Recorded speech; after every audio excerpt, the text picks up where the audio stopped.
Mic होगा मंच पे ले लीजिए।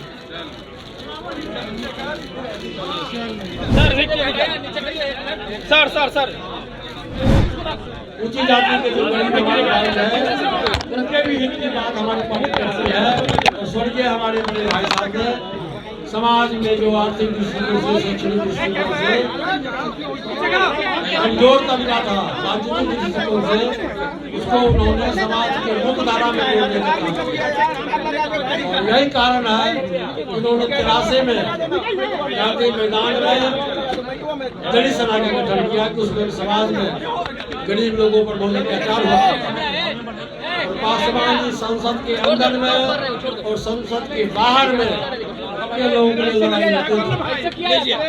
आज 2024 में 3 महीने के बाद लोकसभा का चुनाव है और हमारी पार्टी को करना है तो सब बढ़िया से करें। और हम एनडीए गठबंधन के ईमानदार और परमानेंट सहयोगी हैं। और पूरे देश में नरेंद्र मोदी की हवा है। नरेंद्र मोदी को लोग अपना नेता मानता है। देश ही नहीं, आपने देखा होगा कि विदेशों से भी रिपोर्ट आया है 80 से 85% पूरे विश्व की जनता नरेंद्र मोदी को अपना सम्मान नेताओं के रूप में मानता है। आज कुछ माह पहले 5 स्टेट का चुनाव हुआ, उसमें 2 तिहाई बहुमत से एनडीए की सरकार बनी। ये देखा होगा कि स्पेशल पार्लियामेंट का सेशन बुला के हमारे प्रधानमंत्री जी ने महिलाओं को आरक्षण दिया। कैमरा मुंह में घुसा दिया और पीछे नहीं है लोग। One nation one ration card के तहत आप खराब लग रहा है। 80 करोड़ लोगों को हम जब पीछे थे तो बढ़िया लग रहा था। मुफ्त बना दिया। मत करो। जो हमारे गरीब लोग थे, जो पैसे के अभाव में, दवाई के अभाव में उनकी मृत्यु हो जाया करती थी, प्रधानमंत्री जी ने कहा कि नहीं, हमारा संविधान कहता है देश का मौलिक अधिकार है और किसी भी गरीब व्यक्ति को मेरा प्रयास रहेगा कि कोई वर्ग नहीं होगा।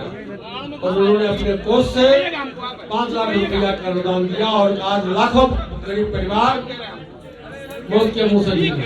इसी तरह से देखिए लगेगा किसान को उन्होंने सब्सिडी दी। महिलाओं को लंबित 25-30 वर्ष पहले से जो कांग्रेस के रिजीम में मामला लंबित था, महिलाओं के आरक्षण की बात थी, उसको उन्होंने लोकसभा में सर्वसम्मति से, विपक्ष का हिम्मत नहीं हुआ और सर्वसम्मति से उन्होंने लोकसभा में महिलाओं के आरक्षण का बिल पास किया। इसी तरह से आपने देखे भैया पीएम विश्वकर्मा योजना तो अपने जन्मदिन पर 17 सितंबर को पीएम विश्वकर्मा योजना का उन्होंने आविष्कार किया और 13,000 करोड़ रुपया की स्वीकृति दी। और बैंक को उसने आदेश दिया, उन्होंने आदेश दिया कम रेट पर, कम इंटरेस्ट पर आप बिना किसी गारंटी के आप उस कारीगर को सामान खरीदने के लिए, औजार खरीदने को पैसा दें। ऐसा प्रधानमंत्री को कहाँ मिलेगा? जो दलित हो, पिछड़ा हो, दलित हो, जाति के गरीब लोग हो।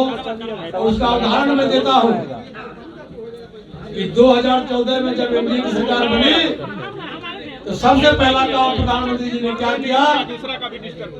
पटना के गवर्नर हाउस में रहने वाला व्यक्ति कोविंद जी को, जो राज्यपाल के पद पर थे, उनको उठा करके भारत सरकार का राष्ट्रपति बनाया। एक दलित परिवार को बनाया। दूसरा मौका जब उनको मिला, उन्होंने गांव के गरीब आदिवासी महिलाओं को उठा करके उन्होंने भारत के मुख्य मांग पर रखा और देश के सर्वोच्च पद पर उन्होंने आसन किया। ये है नीति और नियत। हमारे प्रधानमंत्री जी का सोच, जो नीति है, पार्टी का जो संविधान कहता है, उनकी नियत भी वही है।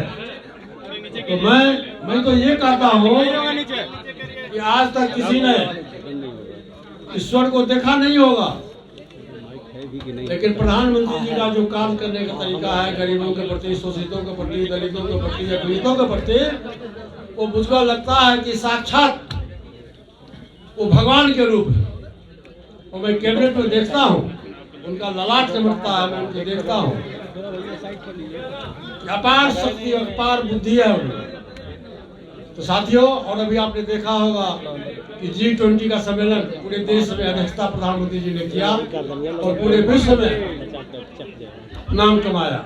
इतना ही नहीं, 22 जनवरी को मैं भी गया था अयोध्या, भगवान राम की प्राण प्रतिष्ठा को प्रधानमंत्री जी ने दिलाया और 11 दिन तक भूखे प्यासे सिर्फ नारियल पानी पी के उन्होंने भगवान राम की पूजा की।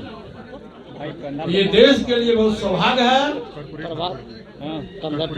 और इतना ही नहीं उन्होंने किया कि समाज के जो सबसे गरीब तबका का लोग था, यहाँ सभी लोग जानते हैं कि स्वर्गीय कर्पूरी ठाकुर जी 3 बार मुख्यमंत्री रहे थे, झोपड़ी के लाल कहे जाते थे। उन्होंने कर्पूरी ठाकुर जी को भारत रत्न की उपाधि से सम्मानित किया। इतना ही नहीं किया, देश के पूर्व प्रधानमंत्री चौधरी चरण सिंह को भी उन्होंने भारत रत्न से सम्मानित किया। तो ये देश का प्रधानमंत्री की सोच है, उनकी नियत और नियत साफ है। और 22 जनवरी को जो रामलला का जो पूजा हुआ, पूरा विश्व, देश नहीं पूरा विश्व आज प्रधानमंत्री जी के प्रति सहानुभूति से देखता है। और भगवान राम की कृपा होगी और जनता की कृपा होगी, एनडीए गठबंधन को बहुमत 400 से पार मिलेगा और बिहार में हम 40 में 40 से जीतेंगे। किसान आज की मीटिंग में क्या क्या फैसले हुए? किसान आंदोलन जो है भी उसकी भी समस्या का समाधान किया जा रहा है। जो मुंडा जी भी नए कृषि मंत्री जी हुए हैं, उन्होंने काफी सौहार्दपूर्ण वातावरण में बहुत प्रेम से किसान के जो बड़े लीडर्स हैं, जो आंदोलनकारी हैं, उनको उन्होंने घर पर बुला के उनसे जा करके मिल के उन्होंने उनकी बात को सुनी है, उनका क्या ग्रीवांसेस है। और मुझको पूरा विश्वास है 1 सप्ताह के अंदर में किसान का जो आंदोलन है वो बिल्कुल। आपने हाजीपुर से चुनाव लड़ने को लेकर दावा किया है सर। लड़ूंगा, मैं हाजीपुर का सांसद हूँ। पासवान जी अंतिम समय में उन्होंने अपना प्रतिनिधि पुत्र उत्तराधिकारी मुझको चुन के भेजा और हाजीपुर की महान जनता ने मुझको 2.5 लाख मतों से जिता करके पार्लियामेंट हाउस में भेजा। और प्रधानमंत्री जी की कृपा है कि मैं भारत सरकार का कैबिनेट मिनिस्टर हूँ। लेकिन आपका दावा सही है कि आपको भूख लगी है, खाना मिलेगा तब में खाओगे? नहीं, दावा जैसे आपने दावा क्या होता है? वहाँ के जिला अध्यक्ष ने देव सिंह कुशवाहा ने जिलाध्यक्ष कुछ नहीं, पत्र लिखा है जेपी नड्डा को, अमित शाह को। और जमुई से हजारों लोग लिख रहा है चिराग पासवान के खिलाफ।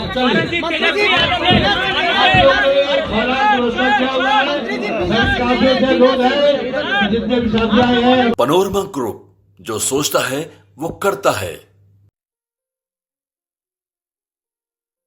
ये लो मुंह मीठा करो, आज मैंने अपना जॉब छोड़ दिया, अब हम पूर्णिया वापस जाएंगे। जॉब छोड़ दिया है? मतलब ये घर कैसे चलेगा? हम करेंगे क्या? और माँ बाबूजी क्या बोलेंगे? इसलिए मैं एक और मिठाई का डब्बा लाया। अपने बिजनेस के लिए लोन अप्रूव हो गया। अरे लोन अप्रूव हो गया वो तो ठीक है, लेकिन पूर्णिया में हम रहेंगे कहाँ? अपना घर भी तो नहीं है वहाँ। इसलिए तो एक और मिठाई का डब्बा अलग से लाया हूँ।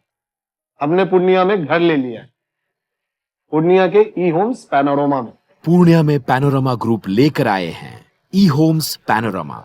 बड़ा घर, आलीशान जिंदगी और अत्याधुनिक सुविधाओं के संग। अरे अब क्यों मुंह मीठा करवा रही हो? क्योंकि हम घर वापसी जो कर रहे हैं।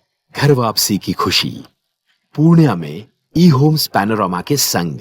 ई Homes Panorama, luxurious lifestyle redefined.